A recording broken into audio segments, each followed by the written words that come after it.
도대체 누가 매달 돈을 입금하는 거지? 신고를 해야 하나? 신고하면 돈은 다 뺏기는 건가? 고민되네. 도대체 누가 매달 돈을 은행 창구 직원이 통장을 건네며 미소 지었습니다. 정리된 거래 내역을 보던 저는 손이 떨리기 시작했지요. 1985년 1월부터 지금까지 정확히 40년간 매달 10만 원씩 입금된 기록이 한 줄 한 줄 이어져 있었습니다. 총 4,800만 원. 누가 왜 40년 동안이나 제 통장에 돈을 보낸 걸까요? 집으로 돌아오는 길, 머릿속이 복잡했습니다. 혹시 차고 송금이었다면 이 돈을 돌려줘야 하는 건 아닐까? 아니면 더 끔찍한 생각이 스쳤습니다.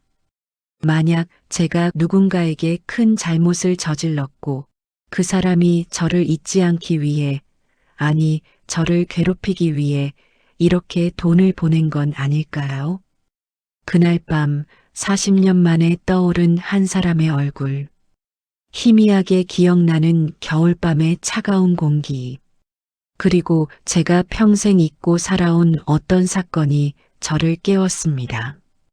이제 본격적으로 사연을 시작하려고 합니다.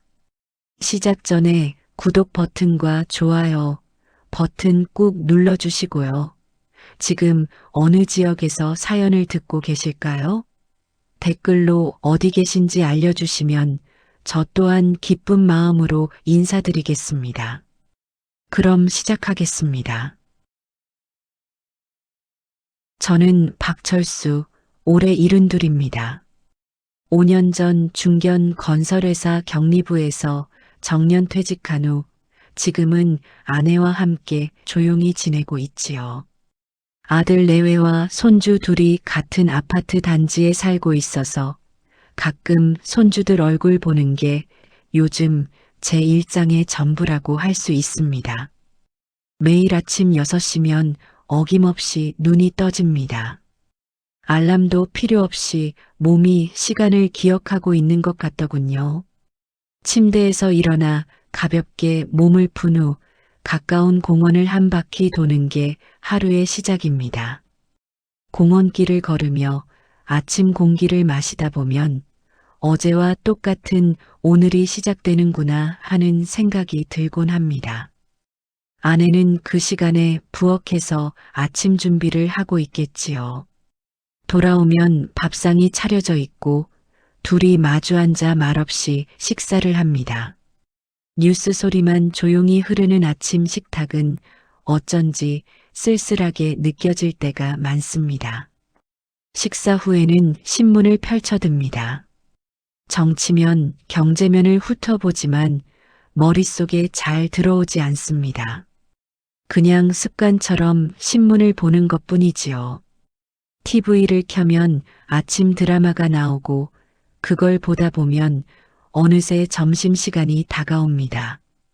점심을 먹고 나면 아파트 경로당으로 향합니다. 거기서 얼굴 아는 어르신들과 바둑을 두거나 화투를 치며 시간을 보내지요. 그분들과 깊은 이야기를 나누는 건 아닙니다. 그저 옆에 사람이 있다는 것만으로도 외롭지 않은 척 할 수 있으니까요. 저녁 무렵이면 집으로 돌아옵니다. 아내가 차려놓은 저녁을 먹고 함께 소파에 앉아 뉴스를 봅니다. 가끔 뉴스 내용에 대해 한마디씩 던지지만 대화로 이어지는 경우는 드뭅니다. 10시쯤 되면 먼저 자겠다고 말하고 방으로 들어갑니다. 그렇게 하루가 끝나고 다음 날이면 똑같은 하루가 시작됩니다. 이런 일상이 5년째 반복되고 있습니다. 겉으로 보기엔 평온한 노후입니다. 건강도 큰 문제 없고 경제적으로도 크게 부족함 없이 지내고 있으니까요. 퇴직금과 국민연금으로 두 사람이 살기엔 넉넉합니다. 아들에게 손 벌릴 일도 없고 오히려 명절이면 용돈을 쥐어줄 수 있는 형편이지요. 주변 사람들이 보기엔 복받은 노인일 겁니다. 하지만 가끔 이런 생각이 듭니다. 이게 제가 바라던 삶이었을까 하는 의문이요. 젊었을 때는 은퇴하면 자유롭게 살 수 있을 거라고 믿었는데 막상 시간이 남아도니 그 시간을 어떻게 채워야 할지 모르겠더군요. 퇴직 전에는 정말 바쁘게 살았습니다. 회사 일에 치이고 아이 키우느라 정신없었지요. 주말에도 야근이 잦았고 집에 와서도 서류를 펼쳐놓고 밤늦게까지 일했습니다. 가족과 제대로 된 대화를 나눈 기억이 별로 없습니다. 아들 학교 행사에도 거의 참석하지 못했고요. 그때는 가족을 위해 돈을 버는 게 최선이라고 생각했습니다. 그렇게 30년을 일했고 은퇴하면 그동안 못했던 것들을 하겠다고 다짐했는데 정작 은퇴하고 나니 아무것도 하고 싶지 않더군요.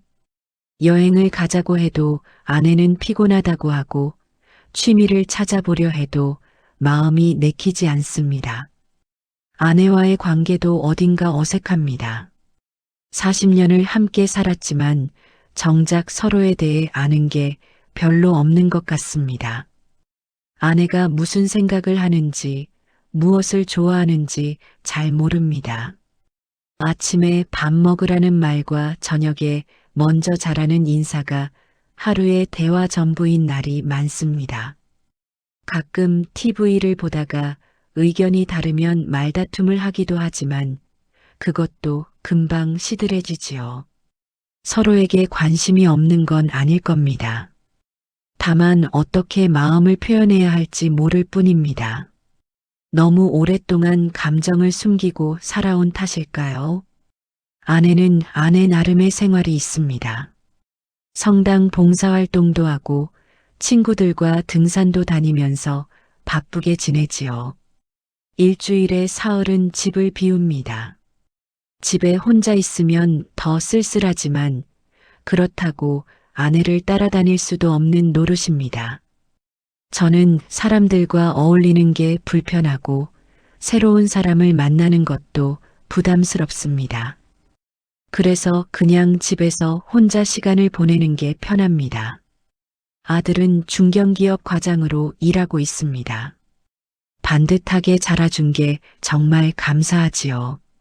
대학도 잘 나오고 직장도 괜찮은 곳에 다니고 며느리도 착합니다.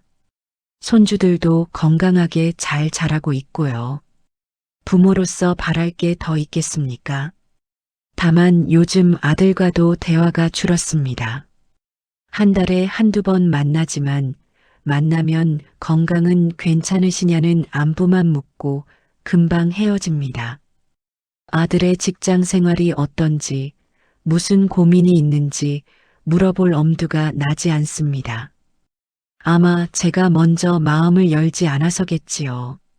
군대 이야기는 평생 입에 담지 않았습니다. 물어보는 사람도 없었고 굳이 꺼낼 이유도 없었지요. 1982년부터 1984년까지 육군 7사단에서 복무했습니다. 특별한 일 없이 무사히 제대했고 그게 전부였습니다. 동기들과 연락하며 지내는 사람들을 보면 가끔 부럽기도 했지만 저는 군 시절 친구를 만들지 못했습니다.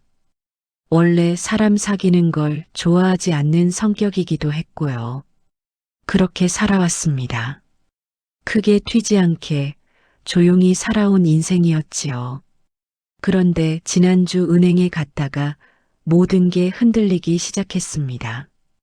통장 내역서에 찍힌 전우회라는 세 글자가 제 평온했던 일상을 깨뜨려 버렸으니까요.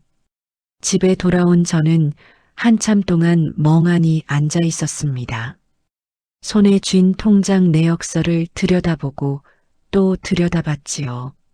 1985년 1월 15일부터 시작된 입금 내역이 한 줄도 빠짐없이 이어져 있었습니다. 매달 정확히 15일 10만 원씩. 발신인은 전우회. 도대체 누가 왜 이런 짓을 한 걸까요? 저녁 때 아들이 들렀습니다. 퇴근길에 잠깐 들른다고 했지요. 아들은 거실 소파에 앉더니 요즘 건강은 어떠시냐고 물었습니다. 저는 괜찮다고 대답하면서도 마음속으로는 이 통장 이야기를 꺼낼까 말까 고민했습니다. 혹시 괜한 걱정을 끼치는 건 아닐까 싶었지요. 하지만 결국 참지 못하고 통장 내역서를 꺼내 보여줬습니다. 아들은 서류를 받아들고 한참 들여다봤습니다. 그러더니 표정이 굳어지더군요. 아버지, 이거 이상한데요. 아들의 목소리에 긴장감이 묻어났습니다. 요즘 보이스피싱이나 금융사기 수법이 엄청 교묘하다면서 혹시 개인정보가 유출된 건 아니냐고 물었습니다. 저는 고개를 저었습니다. 그런 전화를 받은 적도 없고 수상한 문자를 받은 적도 없다고 했지요. 아들은 휴대폰을 꺼내 뭔가를 검색하기 시작했습니다. 전후의 사칭 사기 같은 키워드를 입력하는 것 같았어요.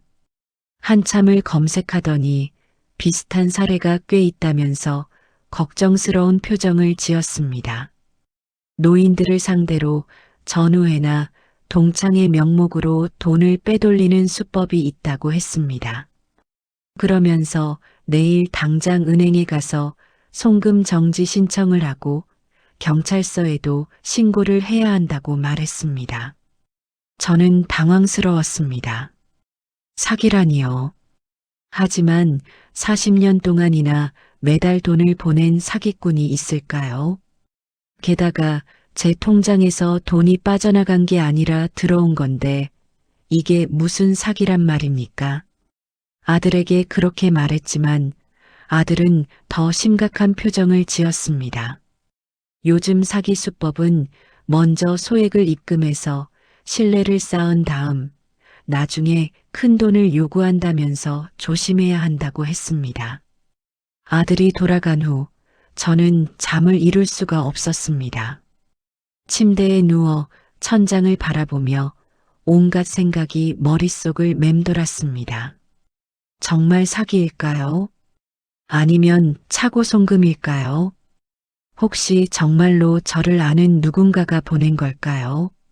하지만 누가 40년 동안이나 매달 10만 원씩 보낸다는 말입니까? 그것도 전우회라는 이름으로요. 저는 군 시절을 떠올려 봤습니다. 1982년 23세 나이로 입대했던 그때로 돌아가 보려 했지요.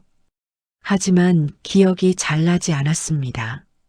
40년도 더 된 일이니 당연한 일이겠지요. 그저 춥고 힘들었던 훈련소 시절, 부대에서 보초를 섰던 밤들, 제대를 손꼽아 기다리던 날들만 어렴풋이 떠올랐습니다. 동기들과 친하게 지낸 기억은 없습니다. 원래 말수가 적은 성격이라 군대에서도 혼자 지냈지요. 선임들에게 찍히지 않으려고 조용히 있었고 후임들과도 거리를 뒀습니다. 그냥 시키는 일만 하고 말썽 없이 시간을 보내는 게 목표였습니다. 그런데 그런 제가 누군가에게 기억될 만한 일을 했을까요? 며칠이 지났습니다. 아들은 자꾸 은행에 가자고 했지만 저는 차일피일 미뤘습니다. 왜 그랬는지 저도 잘 모르겠습니다. 혹시 송금 정지를 하면 안 될 것 같은 이상한 불안감이 들었지요. 마치 이 돈의 흐름을 끊으면 안 된다는 본능 같은 게 있었습니다. 그러던 어느 날 저녁 아내가 물었습니다. 요새 얼굴이 안 좋은데 무슨 일 있냐고요. 저는 아무것도 아니라고 했습니다. 아내에게까지 걱정을 끼치고 싶지 않았지요. 하지만 아내는 제 눈을 똑바로 바라보며 말했습니다. 40년을 같이 살았는데 당신이 뭔가 숨기는 거 모를 것 같으냐고요. 그 말에 가슴이 뜨끔했습니다. 결국 저는 아내에게도 통장 이야기를 했습니다.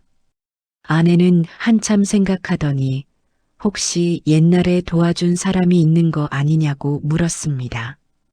군대에서든 어디서든 누군가에게 큰 도움을 준 적이 있어서 그 사람이 보답하는 거 아니냐고요. 저는 고개를 저었습니다. 그럴 리가 없다고, 저는 평생 누구에게 특별히 잘해준 적이 없다고 했습니다. 하지만 그날 밤 꿈을 꿨습니다. 어두운 겨울밤 군부대 막사 뒤편에 서 있는 제 모습이 보였습니다. 눈이 내리고 있었고 누군가 제 앞에서 울고 있었습니다.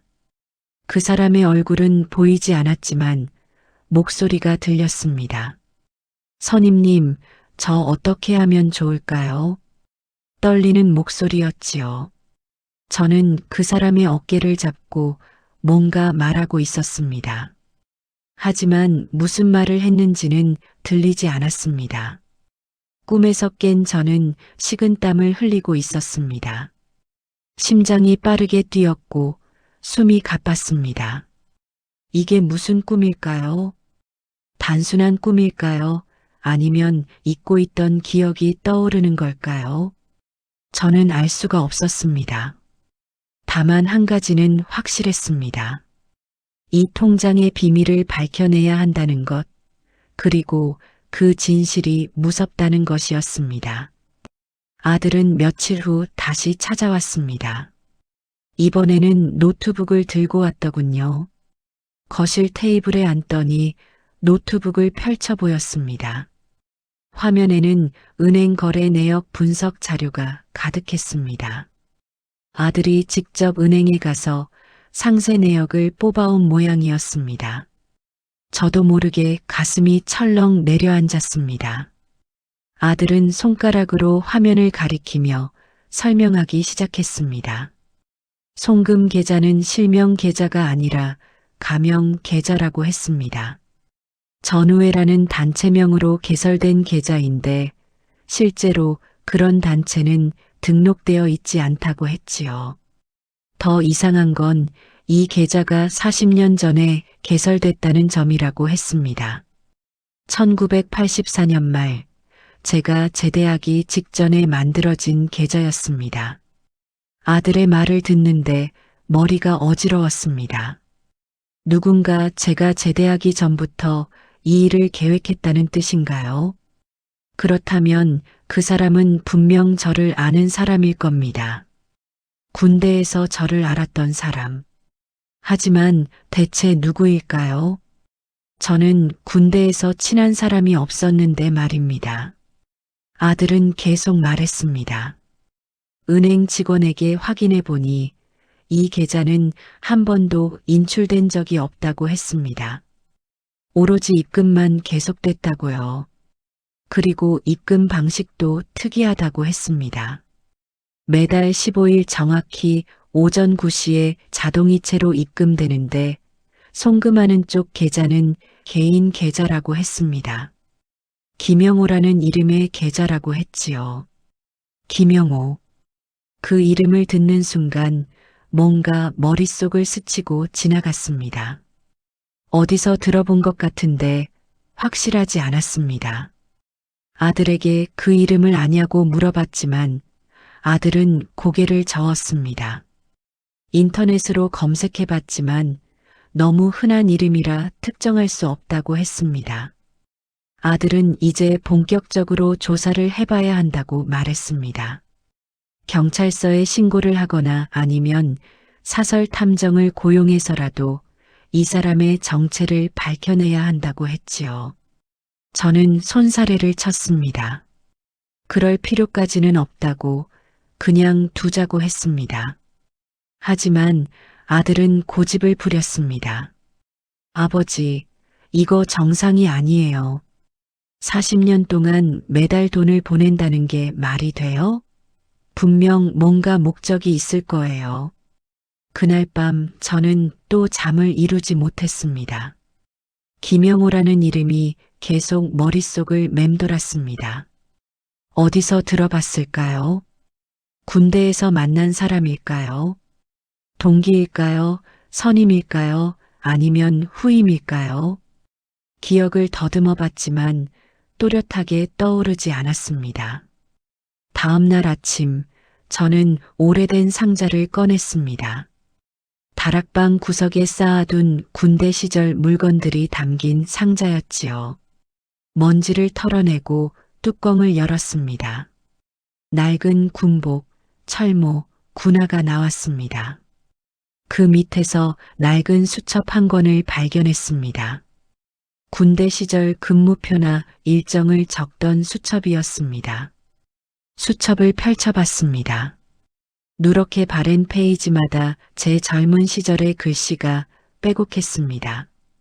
근무 시간표, 훈련 일정, 휴가 날짜 같은 것들이 적혀 있었지요. 그러다가 1984년 11월 페이지에서 손이 멈췄습니다. 거기에 적힌 메모 하나가 눈에 들어왔습니다. 김영호 당직 교대라고 적혀 있었습니다. 심장이 빠르게 뛰기 시작했습니다. 김영호. 그 이름이 여기 있었습니다. 분명 저와 함께 근무했던 사람입니다. 하지만 도대체 어떤 사람이었을까요? 얼굴이 떠오르지 않았습니다. 몇 번을 되뇌어 봐도 기억나지 않았습니다. 저는 수첩을 더 뒤적여 봤습니다. 김영호라는 이름이 몇 군데 더 나왔습니다. 대부분 근무 관련 메모였지요. 같은 소대였던 것 같았습니다. 그런데 12월 페이지에 이상한 메모가 하나 있었습니다. 김영호 마이너스 꼭 챙기기라고 적혀 있었습니다. 무엇을 챙긴다는 걸까요? 며칠이 지나도 기억은 돌아오지 않았습니다. 오히려 불안감만 커져갔습니다. 밤마다 이상한 꿈을 꿨습니다. 어두운 막사, 차가운 겨울바람, 누군가의 울음소리. 그 꿈속에서 저는 항상 누군가와 대화하고 있었지만 깨고 나면 내용이 기억나지 않았습니다. 아들은 계속 전화를 걸어왔습니다. 김영호라는 사람의 주소를 알아냈다고 했습니다. 서울 근교에 살고 있다고 했지요. 직접 찾아가서 만나보자고 했습니다. 저는 주저했습니다. 정말 만나야 할까요? 만나면 무슨 일이 벌어질까요? 혹시 제가 잊고 있는 끔찍한 진실이 드러나는 건 아닐까요? 아내는 제 걱정스러운 표정을 보며 물었습니다. 도대체 무엇이 그렇게 두려운 거냐고요? 그냥 만나서 물어보면 되지 않냐고 했습니다. 하지만 저는 대답할 수 없었습니다. 무엇이 두려운지 저도 정확히 알 수 없었으니까요. 다만 본능적으로 느껴졌습니다. 이 진실을 마주하면 제 삶이 송두리째 흔들릴 거라는 예감이요. 어느 날 밤 또 그 꿈을 꿨습니다. 이번에는 조금 더 선명했습니다. 눈 내리는 밤 막사 뒤편에서 한 젊은 병사가 울고 있었습니다. 저는 그의 옆에 앉아 담배를 피우며 말을 걸고 있었습니다. 괜찮을 거라고, 다 지나갈 거라고 말하고 있었지요. 그 병사가 고개를 들어 저를 바라봤습니다. 눈물 가득한 얼굴이었습니다. 선임님 고맙습니다. 그가 그렇게 말했습니다. 꿈에서 깨어났을 때 제 뺨에도 눈물이 흐르고 있었습니다. 이제 알 것 같았습니다. 김영호가 누구인지, 제가 무엇을 했는지. 하지만 완전히 기억나지는 않았습니다. 마치 안개 속을 걷는 것처럼 어렴풋했습니다. 확실한 건 하나였습니다. 저는 그를 만나야 한다는 것이었습니다. 아들은 더 이상 기다릴 수 없다고 했습니다. 주말에 직접 김영호를 만나러 가겠다고 했지요. 주소도 알아냈고 전화번호도 알아냈다고 했습니다. 저는 말렸습니다. 가지 말라고, 그냥 놔두라고 했습니다. 하지만 아들은 이해하지 못했습니다. 왜 그러시냐고 궁금하지 않으시냐고 물었습니다. 궁금하지 않은 게 아닙니다. 너무 궁금합니다. 하지만 동시에 너무 두렵습니다. 진실을 알게 되면 제가 견딜 수 있을까요? 혹시 제가 군대에서 누군가에게 씻을 수 없는 상처를 준 건 아닐까요? 그래서 그 사람이 40년 동안 저를 잊지 않고 이렇게 매달 돈을 보낸 건 아닐까요? 마치 저에게 죄책감을 느끼게 하려는 것처럼요. 그날 저녁 식사를 하다가 손이 떨렸습니다. 수저를 떨어뜨렸고 아내가 놀라 저를 바라봤습니다. 괜찮냐고 물었지만 저는 대답할 수 없었습니다. 머릿속이 복잡했습니다.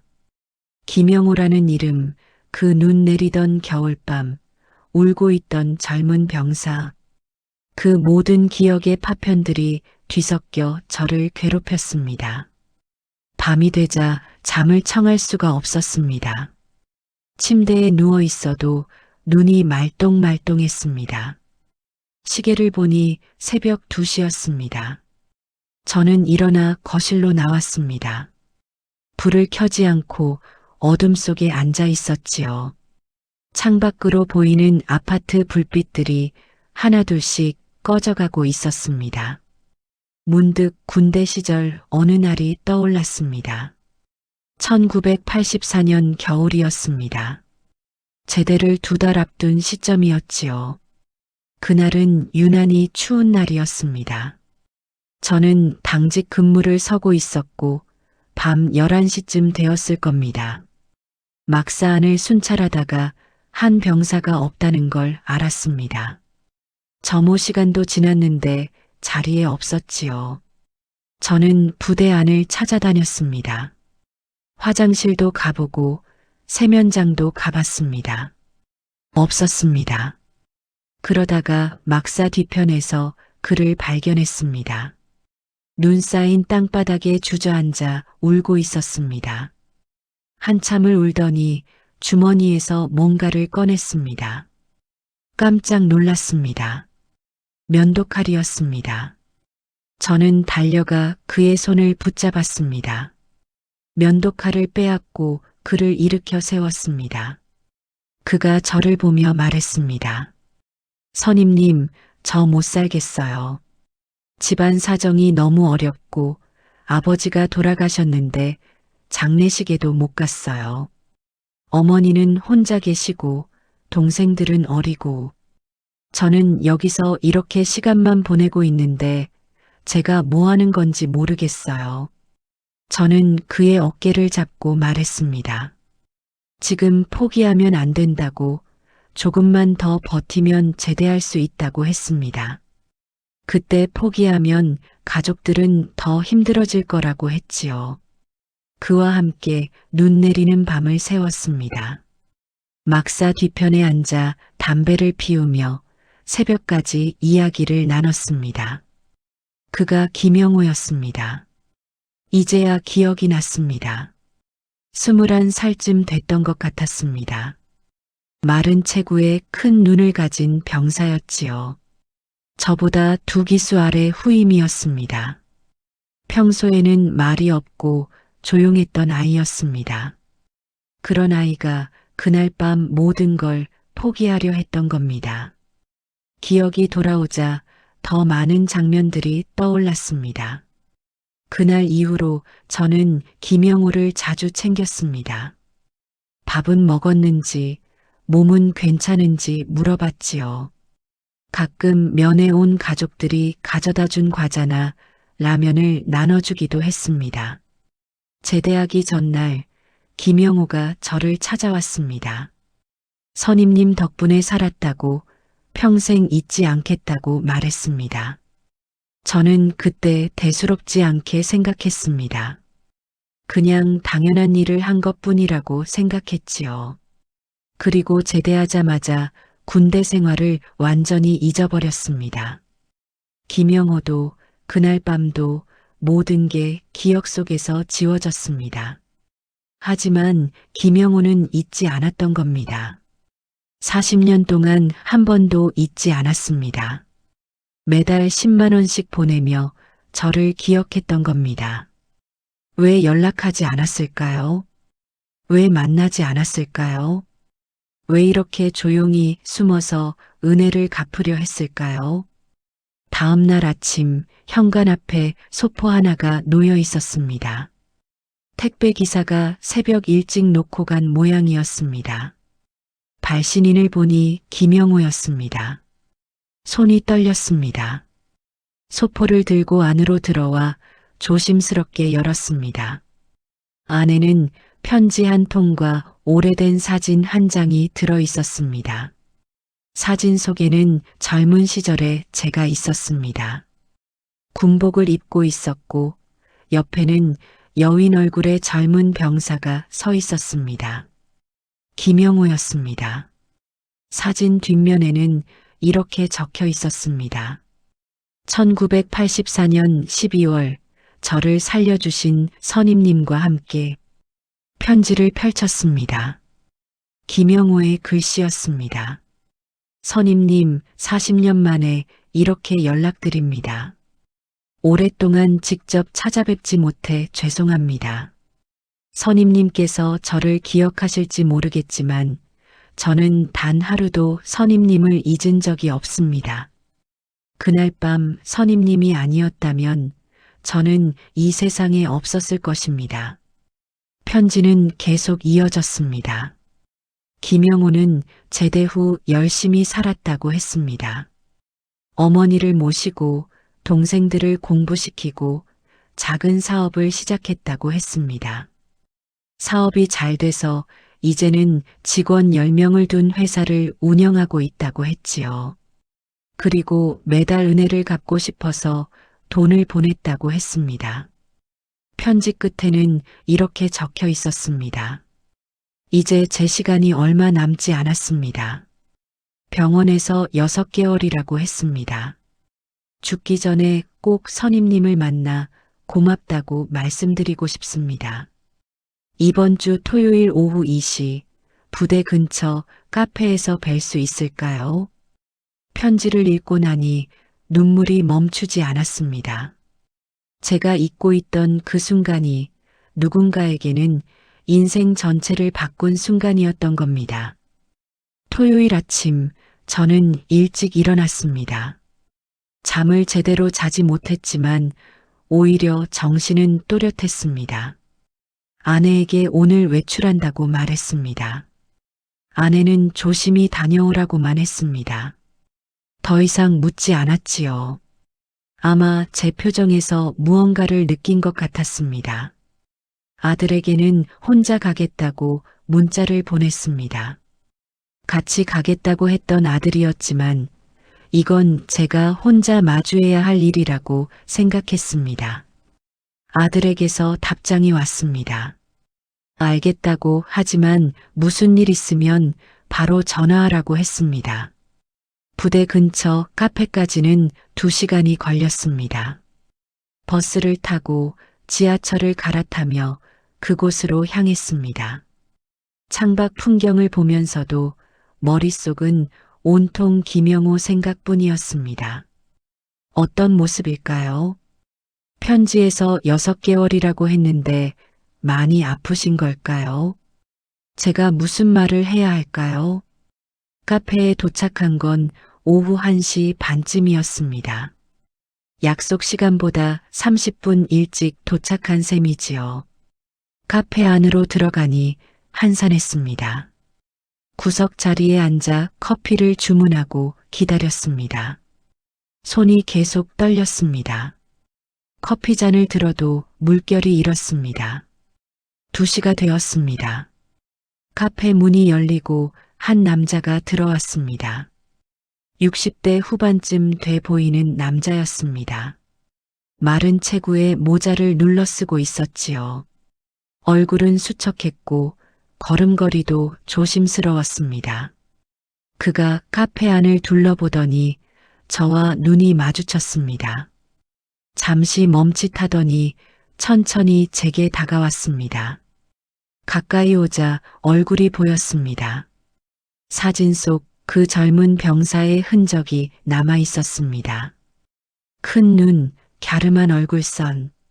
40년이 지났지만 알아볼 수 있었습니다. 김영호였습니다. 그가 제 앞에 섰습니다. 한참을 저를 바라보더니 조용히 말했습니다. 선임님, 그 한마디에 목소리가 떨리고 있었습니다. 저는 일어나 그의 손을 잡았습니다. 오랜만입니다. 그 말밖에 나오지 않았습니다. 우리는 마주 앉았습니다. 한참 동안 아무 말도 하지 못했습니다. 그저 서로를 바라보기만 했지요. 김영호가 먼저 입을 열었습니다. 이렇게 찾아뵈어 죄송합니다. 조용히 보내려고 했는데 이제 시간이 별로 없어서요. 꼭 한번 뵙고 싶었습니다. 저는 고개를 저었습니다. 아닙니다. 제가 오히려 죄송합니다. 40년 동안 매달 보내주신 그 마음을 저는 까맣게 잊고 있었습니다. 김영호는 미소를 지었습니다. 괜찮습니다. 선임님이 기억 못하시는 게 당연하지요. 선임님께는 별일 아니었을 테니까요. 저는 말했습니다. 아닙니다. 이제 기억났습니다. 그날 밤, 눈 내리던 밤을요. 김영호의 눈이 커졌습니다. 기억하세요? 그가 놀란 듯 물었습니다. 저는 고개를 끄덕였습니다. 며칠 전부터 조금씩 떠올랐습니다. 당신이 막사 뒤에서 울고 있었고, 제가 밤새 당신과 함께 있었던 일을요. 김영호는 눈물을 흘렸습니다. 그날 선임님이 안 계셨으면 저는 정말 죽었을 겁니다. 저는 포기했었어요. 모든 게 싫었고 살고 싶지 않았어요. 하지만 선임님이 저를 붙잡아 주셨어요. 새벽까지 제 이야기를 들어주셨어요. 그게 얼마나 큰 힘이 됐는지 아세요? 저는 아무 말도 할 수 없었습니다. 그저 그의 손을 꽉 잡고 있을 뿐이었습니다. 김영호는 계속 말했습니다. 제대하고 나서 정말 열심히 살았어요. 선임님이 말씀하신 대로 포기하지 않았어요. 어머니를 모시고 동생들을 대학 보냈어요. 작은 가게로 시작했지만 이제는 제법 큰 회사가 됐어요. 그리고 결혼도 했고 아이들도 낳았어요. 딸이 둘 있는데 다 잘 자랐어요. 손주도 셋이나 돼요. 이 모든 게 선임님 덕분이에요. 선임님이 그날 밤 저를 살려주지 않았다면 이 모든 것이 없었을 거예요. 김영호는 주머니에서 낡은 지갑을 꺼냈습니다. 그 안에서 사진 몇 장을 꺼내 보여줬습니다. 가족 사진이었습니다. 아내와 딸들, 손주들이 활짝 웃고 있었습니다. 이 사람들이 모두 선임님 덕분에 존재할 수 있는 거예요. 그가 떨리는 목소리로 말했습니다. 저는 눈물이 났습니다. 제가 잊고 있던 그날 밤이 한 사람의 인생 전체를 바꿔놓았다는 사실이 믿기지 않았습니다. 저는 그저 당연한 일을 했을 뿐인데 그게 이렇게 큰 의미였다니요. 김영호가 말했습니다. 평생 은혜를 갚고 싶었어요. 하지만 선임님을 찾기가 어려웠어요. 부대의 문의에도 개인정보라며 알려주지 않았고요. 몇 년을 찾다가 우연히 동기 한 명을 만나 선임님 주소를 알게 됐어요. 그때부터 매달 보냈어요. 직접 찾아뵙고 싶었지만 혹시 폐가 될까봐 조용히 보냈습니다. 40년이라는 시간이 흘렀지만 김영호에게 그날 밤은 어제 일처럼 선명했던 겁니다. 저는 그제야 깨달았습니다. 제가 평생 무의미하다고 생각했던 제 인생이 사실은 누군가에게 큰 의미였다는 것을요. 우리는 카페에서 3시간을 앉아 있었습니다. 40년 동안 쌓인 이야기들을 나눴습니다. 김영호는 제대 후 어떻게 살아왔는지 차근차근 들려줬습니다. 처음에는 공사장에서 막노동을 했다고 합니다. 어머니와 동생들을 먹여 살리기 위해서였지요. 새벽부터 밤늦게까지 일했다고 했습니다. 몇 년을 그렇게 일하다가 작은 철물점을 차렸다고 합니다. 밤에는 야간 경비 일을 하며 돈을 모았고 점차 가게를 키워나갔다고 했습니다. 지금은 건설 자재 유통 회사를 운영하고 있다고 했지요. 직원이 10명 정도 되는 작지만 안정적인 회사라고 했습니다. 그 과정이 얼마나 힘들었을까요? 21살 젊은이가 홀로 가족을 책임지며 살아온 40년이었습니다.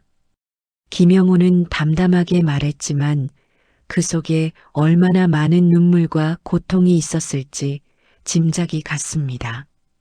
하지만 그는 한 번도 포기하지 않았다고 했습니다. 그날 밤 선임님이 해주신 말씀을 평생 잊지 않았다고 했습니다. 저는 물었습니다. 제가 무슨 말을 했습니까? 사실 저는 그날 밤 무슨 말을 했는지 정확히 기억나지 않았습니다. 김영호는 미소를 지으며 대답했습니다. 선임님은 이렇게 말씀하셨어요. 지금 포기하면 진짜 끝이다. 하지만 조금만 더 버티면 새로운 시작이 있다. 내 가족들은 내가 필요하다. 내가 살아야 그 사람들도 산다. 그 말이 저를 살렸다고 했습니다. 그 말 한마디가 40년 인생을 지탱하는 힘이 됐다고 했습니다. 저는 부끄러웠습니다. 저는 그런 말을 한 기억도 없었는데 김영호는 그 말 한마디 한마디를 평생 가슴에 새기고 살아온 겁니다. 김영호가 말했습니다. 힘들 때마다 그날 밤을 떠올렸어요. 선임님이 새벽까지 제 곁에 앉아 계셨던 그 시간을요. 추운 겨울밤인데도 선임님은 떠나지 않으셨잖아요. 계속 제 옆에서 담배 피우며 이야기를 들어주셨어요. 그게 얼마나 큰 위로였는지 몰라요. 저는 그제야 기억났습니다. 그날 밤 정말 추웠습니다. 영하 10도는 좋게 넘었을 겁니다. 막사로 돌아가라고 하면 김영호 혼자 있을 것 같아서 저도 함께 밖에 있었습니다. 손이 얼어붙고 발이 시렸지만 그냥 옆에 앉아 있었습니다. 별말 없이 그저 함께 있어줬던 그 시간이 누군가에게는 이렇게 큰 의미였던 겁니다. 김영호는 지갑에서 또 하나의 사진을 꺼냈습니다. 제가 제대하던 날 찍은 사진이라고 했습니다. 저는 기억나지 않았지만 사진 속에는 웃고 있는 제 모습과 그 옆에 서 있는 김영호가 있었습니다. 김영호는 이 사진을 40년 동안 지갑에 넣고 다녔다고 했습니다. 그리고 말했습니다. 이 사진을 볼 때마다 다짐했어요. 선임님처럼 살아야겠다고요. 어려운 사람을 보면 도와주고 힘든 사람이 있으면 옆에 있어주는 사람이 되어야겠다고요. 선임님이 제게 해주신 것처럼요. 저는 더 이상 눈물을 참을 수 없었습니다. 제가 평생 잊고 살았던 그 하루가 누군가에게는 인생의 나침반이 됐다는 사실이 믿기지 않았습니다. 저는 평생 제가 무의미한 삶을 살았다고 생각했습니다. 특별히 잘한 것도 없고 누구에게 도움이 된 적도 없다고 생각했지요. 하지만 아니었습니다. 제가 잊고 있었을 뿐 저는 누군가의 인생을 구했던 겁니다. 그것도 한 사람만이 아니라 김영호의 가족 전체를 구한 셈이었습니다. 그의 어머니, 동생들, 아내, 딸들, 손주들. 이 모든 사람들의 행복이 그날 밤 시작된 겁니다. 김영호가 조심스럽게 말했습니다. 선임님, 제가 드리고 싶은 게 있어요. 그러면서 봉투 하나를 건넸습니다. 저는 손사래를 쳤습니다. 아닙니다. 이미 40년 동안 충분히 받았습니다. 더 이상은 안 됩니다. 하지만 김영호는 고집했습니다. 이건 돈이 아니에요. 제 마음이에요. 선임님께 꼭 드리고 싶어요. 저는 어쩔 수 없이 봉투를 받았습니다. 나중에 열어보니 그 안에는 편지가 들어 있었습니다. 카페를 나설 때쯤 되자 해가 지고 있었습니다. 김영호는 주차장에 세워둔 차로 저를 안내했습니다. 집까지 태워다 드리고 싶다고 했습니다. 저는 괜찮다고 했지만 김영호는 기어코 차에 태웠습니다. 차 안에서 김영호가 말했습니다. 선임님, 사실 제가 병원에서 시한부 판정을 받았어요. 간암 말기라고 합니다. 6개월 정도 남았대요. 처음에는 절망했어요. 아직 하고 싶은 것도 많고 손주들도 더 보고 싶었거든요. 하지만 이제는 괜찮아요. 선임님 덕분에 40년을 살았잖아요. 충분히 행복했어요. 저는 할 말을 잃었습니다. 이렇게 담담하게 죽음을 받아들이는 사람을 본 적이 없었습니다. 김영호는 계속 말했습니다. 그래서 꼭 선임님을 만나고 싶었어요.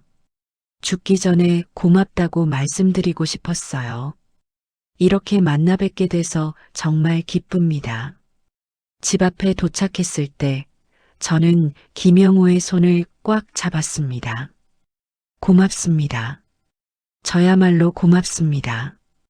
당신이 제 인생의 의미를 만들어줬습니다. 김영호는 고개를 저었습니다. 아니에요. 선임님이 제 인생 자체를 만들어주신 거예요. 우리는 한참을 그렇게 손을 잡고 있었습니다. 40년 만의 재회였지만 마치 어제 헤어진 것처럼 가까웠습니다. 그날 밤 저는 김영호가 준 편지를 읽었습니다. 침대에 앉아 천천히 펼쳐봤습니다. 편지에는 김영호의 지난 40년이 담겨 있었습니다. 힘들었던 순간들, 행복했던 순간들, 그리고 언제나 저를 기억하며 살아왔다는 이야기들이 빼곡히 적혀 있었습니다. 편지 마지막에는 이렇게 적혀 있었습니다. 선임님, 사람의 인생에는 단 한 번의 순간이 전부를 바꿀 수 있다는 걸 배웠습니다. 선임님에게는 평범한 하루였을지 모르지만 저에게는 인생 전체였습니다. 앞으로 남은 시간 동안 선임님을 위해 기도하겠습니다. 그리고 하늘에서 선임님을 지켜보겠습니다. 감사합니다. 정말 감사합니다. 편지를 다 읽고 나니 눈물이 멈추지 않았습니다. 아내가 방에 들어왔습니다. 제 어깨에 손을 얹으며 물었습니다. 괜찮으냐고요? 저는 고개를 끄덕였습니다. 괜찮다고, 아니 정말 괜찮다고 말했습니다. 그리고 아내에게 오늘 있었던 일을 모두 이야기했습니다. 아내는 조용히 제 이야기를 들었습니다. 다 듣고 나서 말했습니다. 당신은 좋은 사람이었어요. 그걸 잊고 살았을 뿐이지요. 그 말이 가슴에 와닿았습니다.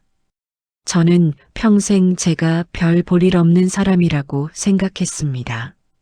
특별한 것도 없고 누구에게 도움이 되지도 못한 평범한 사람이라고요. 하지만 아니었습니다. 다음 날 아침 아들에게 전화를 걸었습니다. 어제 있었던 일을 이야기해 줬습니다. 아들은 한참 동안 말이 없더니 이렇게 말했습니다. 아버지, 멋있으세요.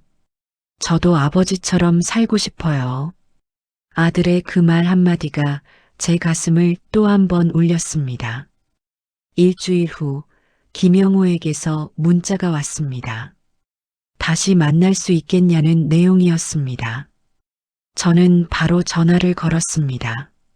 물론이라고 언제든지 만나자고 했습니다.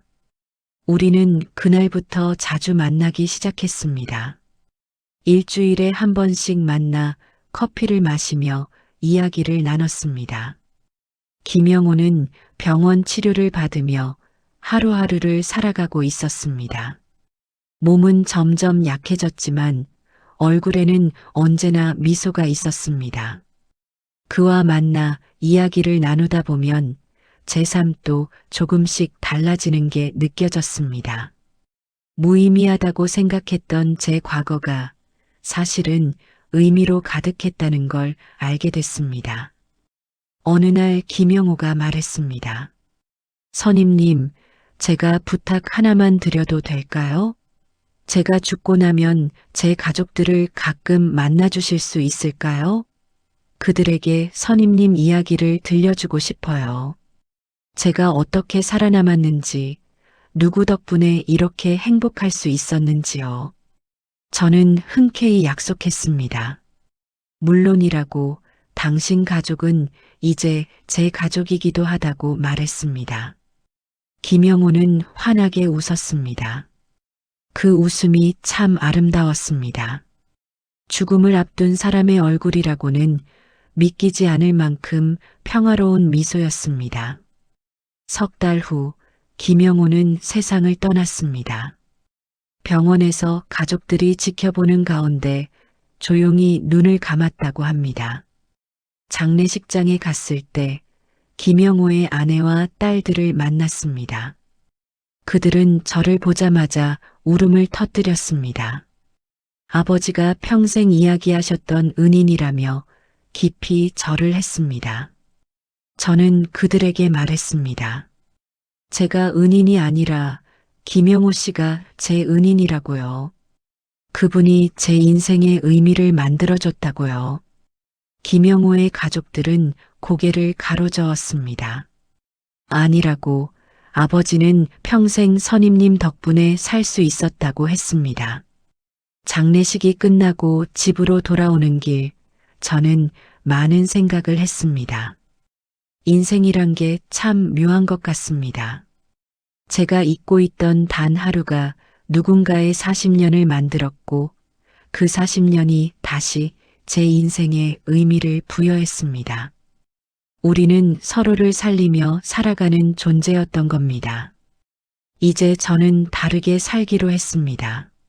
매일 아침 산책을 할 때도, 경로당에서 바둑을 둘 때도, 아내와 저녁을 먹을 때도 모든 순간에 의미를 담으려 합니다. 혹시 알겠습니까? 오늘 제가 하는 작은 행동 하나가 누군가에게는 인생 전체를 바꾸는 순간이 될지요.